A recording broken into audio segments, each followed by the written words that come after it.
Juice കുടിക്കുമായിരിക്കും അല്ലേ? ഏയ് കുർബാന കൂടുക കണ്ടില്ലേ? അയ്യോ ഷോൾ എന്ത് എന്നിട്ട്? അല്ല എന്ത് പറ്റി നിനക്കൊക്കെ വേറെ എവിടെയും കണ്ടില്ലിരിക്കാൻ? ഞങ്ങൾ ഇഷ്ടമുള്ളിടത്തിരിക്കും. എന്തേ ജെസ്സി, ചേച്ചിക്ക് പാര വയ്ക്കാൻ മാത്രമല്ല നല്ല വളിച്ച തമാശ പറയാനും അറിയാം. വിളിച്ചതും വിളിച്ചതും നിന്റെ അത്രയും ഇവിടെ ആർക്കും പറ്റില്ല. നീ ഞങ്ങൾക്കെതിരെ കംപ്ലൈന്റ് ചെയ്തു പറഞ്ഞു. ആ അറിഞ്ഞല്ലേ? ചെയ്തു. ഓഫീസിൽ എന്ത് റോങ് കണ്ടാലും ഞാൻ കംപ്ലൈന്റ് ചെയ്യും. ആഹാ അങ്ങനെയാണോ? ഓ അതായത് സാറ് ഇനി തിരിച്ചു വരുന്നവരെ ഈ ഓഫീസിന്റെ ഇൻചാർജ് എനിക്കാണ്. ഓ നിന്റെ കയ്യിലായിരിക്കും സാർ തന്നിട്ട് പോയതല്ലേ? അതെ, അതുകൊണ്ട് എവിടെ റോങ് കണ്ടാലും ഞാൻ ഇനിയും കംപ്ലൈന്റ് ചെയ്യും കേട്ടോ. ആ ഇൻചാർജേ നിന്റെ കയ്യിൽ തന്നെ വെച്ചാൽ മതി, ഞങ്ങൾ എടുത്തെടുക്കാൻ നിൽക്കണ്ട കേട്ടോ. ഞാനേ ഇതിനു മുമ്പ് വർക്ക് ചെയ്ത എല്ലാ കമ്പനികളും അങ്ങനെയായിരുന്നു, ഇവിടെയും അങ്ങനെ തന്നെ ആയിരിക്കും. അതുകൊണ്ടായിരിക്കില്ല ആ കമ്പനി പറഞ്ഞു വിട്ടത്. എങ്ങനെ? എന്നോട് ആരാ പറഞ്ഞ എന്നെ പറഞ്ഞു വിട്ടാണെന്ന്?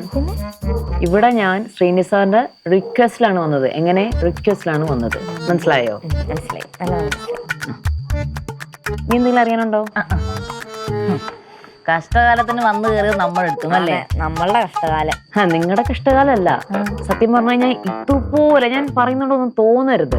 ഞാൻ ഒരുപാട് കമ്പനികൾ വർക്ക് ചെയ്തിട്ടുണ്ട്, പക്ഷെ നശിച്ച ഒരു ബാച്ച് അതിവിടെ ഉള്ളത്. എന്റെ പൊന്നമ്മയെ, ഞങ്ങൾ സ്കൂളും കോളേജും തൊട്ട് ബാക്ക് ബെഞ്ചിൽ നിന്ന് കേൾക്കുന്ന കാര്യമാണ് ടീച്ചേഴ്സ് പറഞ്ഞ ഈ ഒരു വേർഡ്. അതുകൊണ്ട് എന്തെങ്കിലും മാറ്റി പിടിക്കും. പുതിയതായിട്ട് എല്ലാം കൊണ്ട് പറ. അതെ, ഈ ബാക്ക് ബെഞ്ചിൽ നിന്നുള്ള കഥകളൊക്കെ ഇവിടെ പലർക്കും അറിയില്ല. അത് അതൊക്കെ പറയാല്ലേ. പിന്നെ നീ ഈ ബാക്ക് ബെഞ്ചിൽ ഇരുന്നുകൊണ്ട് ഇപ്പം ഇവിടം വരെയല്ലേ എത്തിയുള്ളൂ. ഇനി ഞാൻ ബാക്ക് ബെഞ്ചിൽ ഇരുന്നതും നീ ഫ്രണ്ട് ബെഞ്ചിൽ ഇരുന്ന് പഠിച്ചതും എല്ലാം സെയിം തന്നെയാ. രണ്ടുപേരും ഒരേ ഓഫീസിൽ ഒരേ ജോലി ചെയ്തു. അപ്പൊ പിന്നെ ആരാ ജയിച്ചത്? സത്യം പറഞ്ഞു കഴിഞ്ഞാൽ ആകെ ഒരു പോസിറ്റിവിറ്റി ഈ കമ്പനിയുള്ളത് ആ മനുഷ്യനായിരുന്നു, ടോം. കഷ്ടം. ഓഹോ, അപ്പൊ നിനക്കും പോസിറ്റിവിറ്റി ടോം തന്നെയാണല്ലേ? അതൊരു വല്ലാത്ത മാജിക് ആവുന്നത്. വരുന്നവർക്കും പോകുന്നവർക്കും എല്ലാം ടോം തന്നെ. അതിന്റെ കാര്യത്തില് വലിയൊരു പ്രശ്നം കഴിഞ്ഞ് നിൽക്കുക. അതുകൊണ്ട് പ്രശ്നം എന്താ? അല്ല, അത് നീ അറിയേണ്ട ആവശ്യമില്ല, നിന്നെ ബാധിക്കുന്നതല്ല. അതുകൊണ്ട് നീയുമായിട്ട് എനിക്ക് അടി ഉണ്ടാക്കാൻ യാതൊരു ഇൻട്രസ്റ്റും ഇല്ല കേട്ടോ. ഓക്കെ, ആയിക്കോട്ടെ. എന്തായാലും ഞാൻ അധികം നാൾ ഇവിടെ ഉണ്ടാവില്ല. നിന്നെ എനിക്ക് സഹിക്കേണ്ടി വരില്ല. അതെന്താ ഞങ്ങളവിടെ പോവാന്? നിങ്ങളല്ല, ഞാനൊരു പ്രൊജക്ട് ചെയ്യാൻ വേണ്ടിയാണ് വന്നിരിക്കുന്നത്. അത് കഴിയുമ്പോൾ ഞാൻ അങ്ങോട്ട് പോകും. സമാധാനമായി. അപ്പൊ ഒരുപാട് നാളൊന്നും നിന്നെ ഞങ്ങൾക്ക് സഹിക്കേണ്ടി വരത്തില്ല. അയ്യോ, അപ്പൊ ഞങ്ങള് രക്ഷപ്പെട്ടു എന്ന് വേണം പറയാൻ.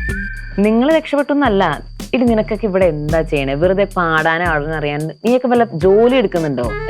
നിന്നെ പോലെ ഇരുന്ന് വർത്താനം പറഞ്ഞ് ടൈം വേസ്റ്റ് ചെയ്യാനുള്ള സമയം എനിക്കില്ല, മനസ്സിലായോ? അതുകൊണ്ട് ഇവിടുന്ന് പ്രോജക്ട് കംപ്ലീറ്റ് ചെയ്യുമ്പോൾ അടുത്ത കമ്പനിന്ന് കോള് വരും. എന്തുകൊണ്ട്? എഫിഷ്യന്റ് ആയ സ്റ്റാഫ് ആയതുകൊണ്ട്. ഇപ്പോഴത്തെ പോയിന്റ്.